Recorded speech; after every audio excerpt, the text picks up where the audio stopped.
Hey everyone, thank you for joining me for this lecture on the elements of negligence. In this lecture, we're going to explore some of the fundamental components that make up a negligence claim, and we're actually going to examine a well-known court case, Liebeck versus McDonald's restaurants, to help illustrate each of these elements.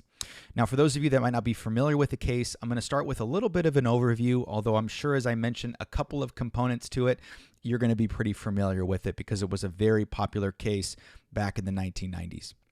All right, so for starters, let's talk about Liebeck versus McDonald's restaurants. So this was a very widely publicized case that involved Stella Liebeck, who was a 79-year-old woman from Albuquerque, New Mexico. And in 1992, Mrs. Liebeck actually visited a McDonald's drive-thru and ordered a cup of coffee. And while attempting to add some cream and sugar, she accidentally spilled the coffee on her lap, resulting in some severe burns and some pretty extensive injuries. So that gives you everything that you need to know to be able to then understand some of the elements of negligence.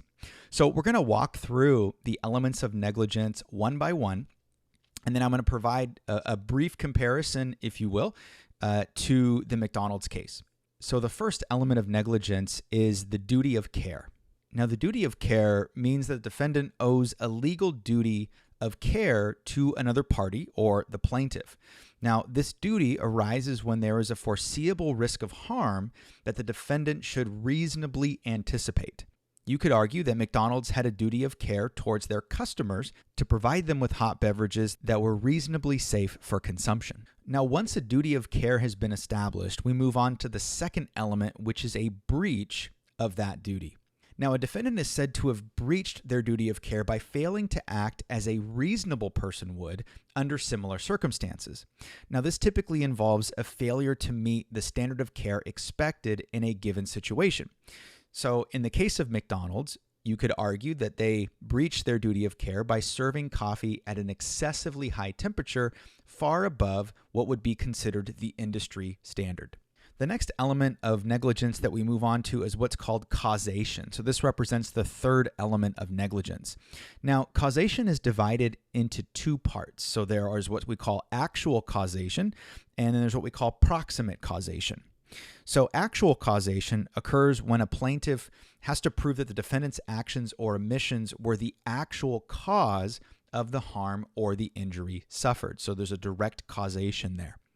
Now, proximate causation, in comparison, has to do with the harm suffered by the plaintiff having to be reasonably foreseeable as a consequence of the defendant's breach of duty.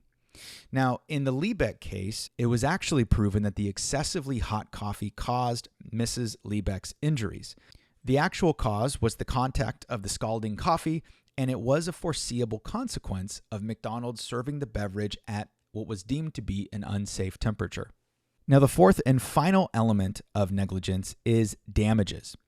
In order for negligence to exist, the plaintiff must have suffered actual harm or damages as a result of the defendant's breach of duty. Now, this harm can be physical, emotional, or financial in nature. Mrs. Liebeck suffered severe burns and required extensive medical treatment. So the physical and financial damages that she endured were directly linked to McDonald's breach of duty. Now, one thing is important to note that the concept of both contributory and comparative negligence can have an effect on negligence claims. In the Liebeck case, McDonald's argued that Mrs. Liebeck's own actions actually contributed to her injuries. However, comparative negligence principles were applied in this case, recognizing that McDonald's majority fault overshadowed any sort of contributory negligence on her part. Now, as we conclude this video, I want to say that the elements of negligence, which include the duty of care, a breach of duty, causation, which can be defined as either actual or approximate, as well as damages, were at play in the landmark case of Liebeck versus McDonald's restaurants. Now, this case not only illustrates the importance of these elements, but also highlights the significance of understanding how negligence law operates in real-world scenarios. Thanks for taking the time to listen to this lecture on the elements of negligence. I hope you enjoyed it, and we'll see you next time.